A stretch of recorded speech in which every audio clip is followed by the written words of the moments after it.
तो जो हदीस में पढ़ने चला हूं वो हदीस भी मैं पढ़ रहा हूं गौसे पाक की किताब, गौसे पाक की जानिब एक किताब मंसूब है, उसका नाम गुनियतुत तालिबीन है।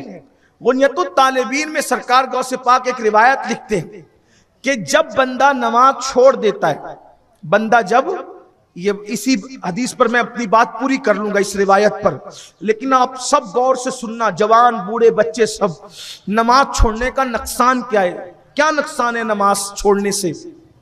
10 मिनट एक टाइम लगता है, बस एक टाइम 10 मिनट, 10 मिनट निकालो, दुनिया भी कामयाब आखिरत भी काम, सब तुम्हारा ही तुम्हारा है, दुनिया भी तुम्हारी आखिरत भी तुम्हारी। और 10 मिनट नहीं निकालोगे दुनिया भी बर्बाद आखिरत भी बर्बाद।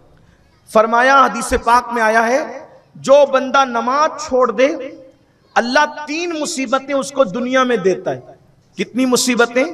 3 मुसीबतें उसको दुनिया में, याद कर लीजिए इसको, फिर सोचिए कि नमाज छोड़ के कितना नुकसान। बहुत आसानी से कहते हो मौलाना टाइम नहीं मिलता, झूठ बोलते हो।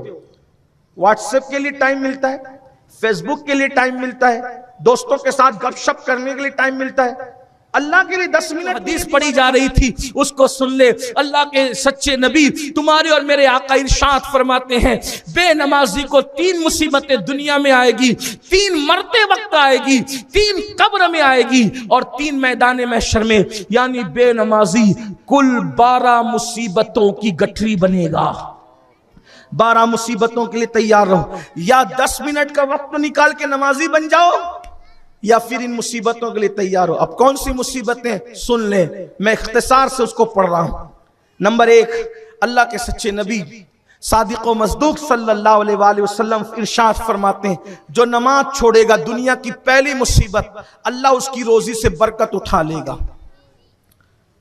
अब कुछ लोग ऐसे भी है, कुछ सेठ लोग भी यहां होंगे, इधर उधर खड़े रह के यहां बैठ के सुन, कहिए तो क्या बात हुई, मैं तो करोड़पति हूं, लखपति हूं, नमाज कभी पढ़ता ही नहीं, जुमा की 2 रकात पढ़ के भागता हूं, कभी जुमा भी नहीं पढ़ता। ये क्या मौलवी कह रहे कि जो नमाज नहीं पढ़ता उसकी रोजी में से बरकत उठा ली जाती। याद रखना, लखपति करोड़पति बन जाना और बात है, और बरकत का होना और बात है।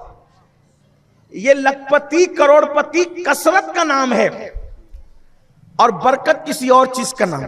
इसीलिए बुजुर्गों ने फरमाया, अल्लाह से कसरत मत मांगो, अल्लाह से बरकत मांगो। तवज्जो है आपकी? तवज्जो है? गुंबदों मीनार के शहर में बसने वालों, उर्दू अपनी मादरी जबान है। पूरे महाराष्ट्र में सबसे अच्छी अगर उर्दू जबान कहीं बोली जाती है तो हमारा अपना शहर है।